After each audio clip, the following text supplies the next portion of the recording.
Three former New Mexico State men's basketball players were found responsible for multiple university sexual misconduct violations in a systematic hazing process the trio called humbling. Thank you for choosing KTSM 9 News at 10. I'm Andy Morgan. And I'm Natasha Paloma. According to the university's investigation, former players Kim Aiken Jr., Dr. Bradley, and DeShandre Washington were all found responsible of violating university policies, including sexual assault and harassment.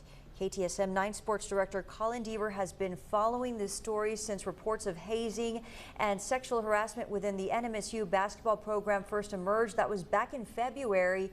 And Colin, you join us now with more.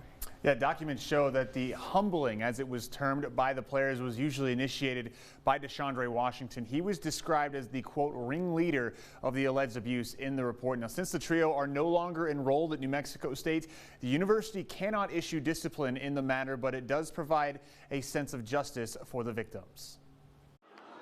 Given everything we've learned about the New Mexico State hazing and sexual assault scandal since reports first surfaced in February, today's news felt a bit inevitable. It's really vindication. An Office of Institutional Equity report obtained by KTSM ruled that former NMSU basketball players DeShandre Washington, Dr. Bradley, and Kim Aiken Jr.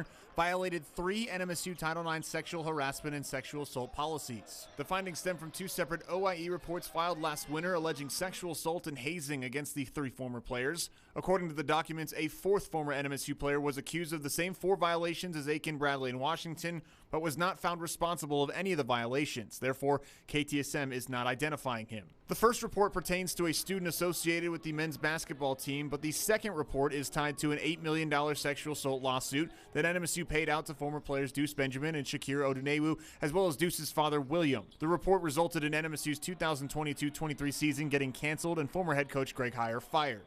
In this final decision of the Title IX hearing officer, we don't see a focus on hazing.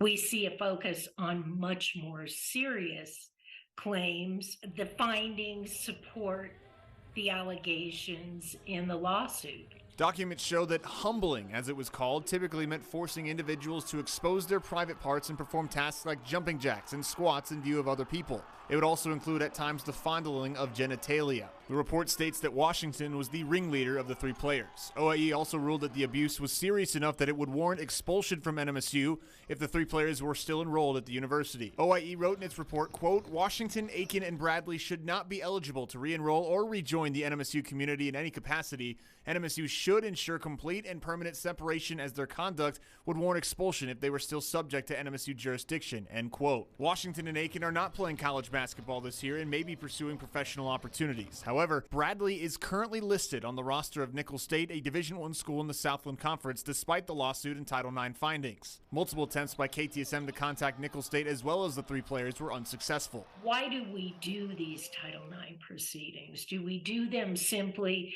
to say policies were filed or not? Here's how it impacts this program? Or is part of it to being noticed elsewhere?